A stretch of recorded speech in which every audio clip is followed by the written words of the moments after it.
that brings us to the first look for this week, the Memorial Tournament. So we're staying at Muirfield Village in Dublin, Ohio. So Jack's place, as we talked about last week. So this is Jack Nicklaus's tournament. Really picturesque course. It's plays around 7,400 yards, par 72. So each hole gets tougher the closer you get to the green. So wide fairways, but it really rewards strong iron play with an emphasis on approach. And the closer you can hit it as far as proximity goes. You saw Colin Morikawa last week was getting it so close. It didn't matter that he's not a strong putter stat-wise when you're hitting it within 10 feet on pretty much every approach. So like I mentioned, wide fairways, so they should be easy to hit, but you really got to set up your approach. Greens are lightning fast, rough is longer. So watching some of the highlights from last week, if you thought those greens were fast, you're going to be rolling even faster. They're not cutting down the rough at all, so really emphasis on accuracy. We got water in play on about half the holes, and we've got greenside bunkers that are pretty deep. So when you take into consideration greenside bunkers and the rough, if you're missing the greens, you got to be a good scrambler to avoid those big numbers. So Zach, why don't you fill us in on how weather looks so far? Yes. So first thing I want to mention that I've already seen a lot of people posting like generic weather reports that it's going to be bad weather for like 3 of the 4 days. But what I want to mention is when you're looking at those generic like weather.com or the weather apps on your phone, and it says like 60% chance of rain. Well, that is going from 12 midnight to 12 midnight. And so there could be 60% chance of rain, but it could be not even during the tournament time. And so specifically on Thursday is what we want to talk about. I've seen a lot of people saying Thursday is going to be bad. But the rain for the most part on Thursday is happening before 8 a.m. As we see on the forecast models, because those give us a better indication because you can look at the exact locations where the projected radar is showing up and all that. So it has the rain clearing out, maybe affecting like the first few tees, but for the most part that day on Thursday being fine. But Thursday, we're looking at about 74 degrees in the morning to about 87 in the afternoon. The winds will be about 6 to 7 miles an hour until about 10 or 11. And then they're going to stay around 9 to 11 miles an hour the rest of the day. So Thursday is really the only day that I see big weather concerns, specifically with the wind.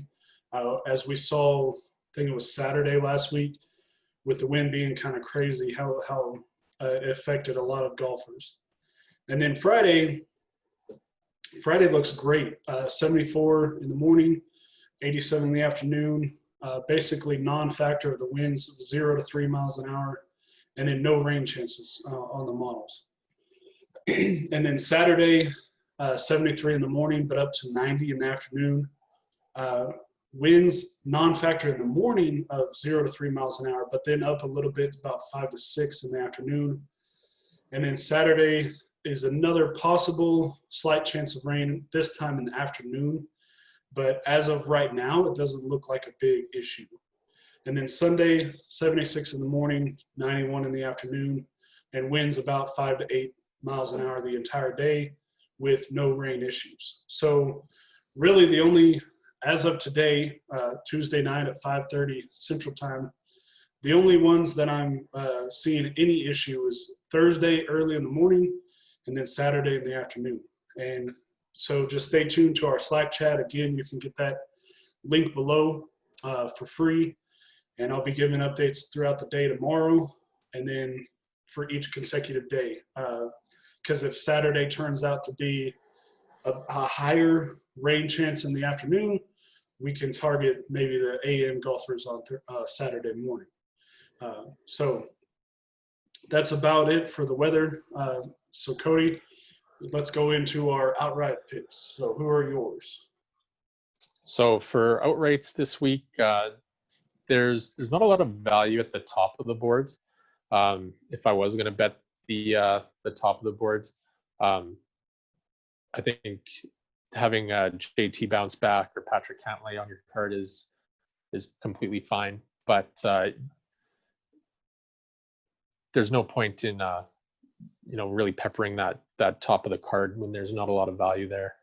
So I'll be looking a little bit lower on the card. And three that really jumped out. First one's Daniel Berger at plus 4,000 or 40 to 1. So Berger comes in stellar form, 4 straight top fives and a top 10 in his last 5 events.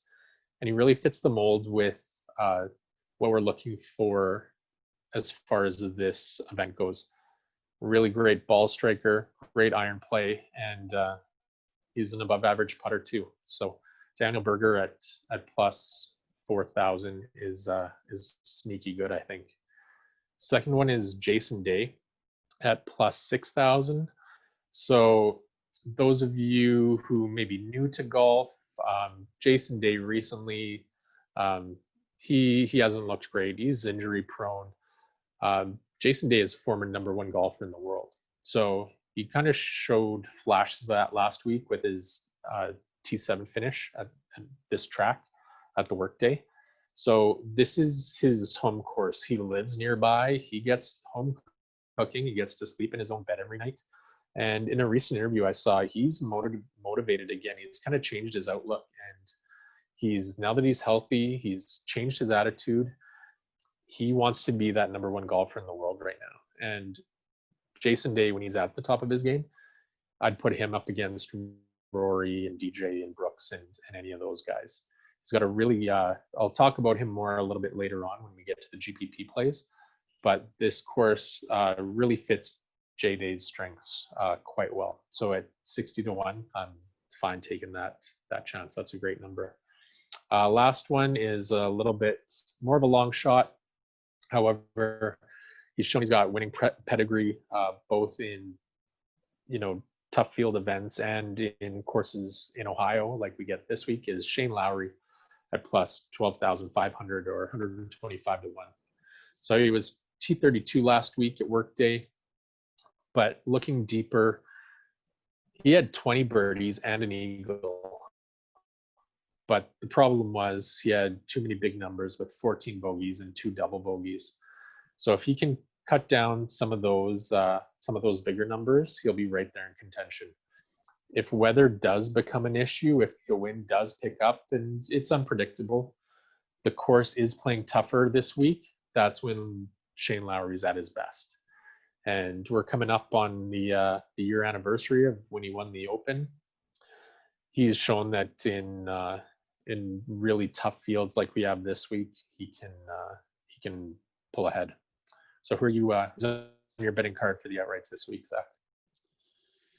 Yeah, the first one is kind of a long shot as well. Kevin Na plus 12,500. And the reason his odds are so high is because of his injury concerns. He's withdrawn a couple times from back injury, things like that. And so that's why I like him for betting on outright and betting instead of DFS, because if he withdraws, it's like, oh, well, I got other bets to look at. But if you play him in, especially in cash, and he withdraws, you're kind of screwed. But he's 37th in my model, 6th in the strokes gained putting. And again, just the play because he's high odds. And 1 week he withdrew the week before and then came back the next week and finished 6th in the tournament. So he has a chance if he's healthy, but that's a big question. And then the next one is Rory McIlroy, plus 1,400. And the reason on this one is if I can get the world #1 at the 3rd best odds of any tournament, I like that. 12th in my model, 1st in strokes gained tee to green, 4th in scrambling, which is going to be big with the amount of hazards we have here. And then just again, like I mentioned, he's usually the highest odds on any tournament. And so anytime you can get him below that, I like to take a chance on him. And then the last one is kind of a mid-range pick, Webb Simpson, plus 2,800. He's first on my model. He's been great since he's come back from the break. And I love him in all formats this week. He's first in birdie or better percentage, and he's third in bogey avoidance. Cody, I know you don't have any head-to-heads this week, but you're going to give us some other plays in place of that. Yeah, you bet. I didn't mention it. I'm in Canada, so my book of choice is Bet365. The numbers are going to change depending on what book you use, as are your head-to-head matchups. If you want input on the head-to-head matchups that your book provides, just give us a holler in the Slack chat and we can help you out. As Zach's mentioned it before, if you just take a look at the model, normally that'll steer you in the right direction. But with our Slack chat, one of the big benefits is that you get that one-on-one coaching or advice instead of just having to rely on other sources. So Bet365 didn't crash, but none really jumped out to me this week, sorry. So instead, in the top 10 market, I like Patrick Cantlay at plus 162. So plus money for Patrick Cantlay to finish top 10 is, I think, is great value. They've got the top countryman bets. So the top Australasian is, I'm going for Jason Day at plus 162. So really all he's got to beat is the other Australian golfers. So Mark Leishman, Danny Lee, and they throw Vijay Singh in there. So plus 162, I like Jay Day's odds. And in the top Asian market, I like Hideki Matsuyama at plus 130, where he's really got to only come ahead of Sungjae Im, CT Pan. And that's about it. So you use MyBookie, is that right, Zach? Yeah, that's right. So which head-to-head bets do you like? Yeah, and that's what's kind of frustrating with MyBookie is because you're always telling me about these countryman plays, but they don't offer it there. And it's really frustrating because some of those, like you mentioned, Day and Hideki seem like pretty easy ones. So they only have a couple guys they need to beat. But anyways, for head-to-head, the first one I like is Dustin Johnson, plus 100 versus Colin Morikawa. And Morikawa obviously is going to be popular this week because of last week. But overall, he's not a good putter. And like Cody mentioned earlier, he was hitting it close, so it didn't really matter. But the greens are going to be faster this week than they were last week. And he's still overall ranking 150th in strokes gained putting. And so putting the fast greens there plus the winter hangover, I don't think he's going to have as good a week as last week. And then Johnson, he's been playing well this week since the break. He's finished 17th, and he's also won a tournament. And he's finished top 10 3 times here. So I think he's going to beat Morikawa head-to-head. The next one is Patrick Cantlay, plus 110 versus Bryson DeChambeau. Bryson's been playing really good. There's no doubt about it. His drives have been great. His putting has been great, but he still is a little struggling with his irons. And like Cody mentioned, first shot's going to be easy here with the wide fairways, but getting from there to the greens is going to be important. And so is he going to struggle with that? Maybe. Like we mentioned, Cantlay's been in the top 10, 7th or better 3 times at this course, and I expect him to be in the top 10 again here. Finished 7th last week. And if Bryson has a day where he's struggling with his irons, getting frustrated with himself, and blows up, he could miss the cut, honestly. I mean, I don't think he will miss the cut, but there's always a chance he has that blow-up round, and if Cantlay's solid like he was all last week, it's not going to be close then.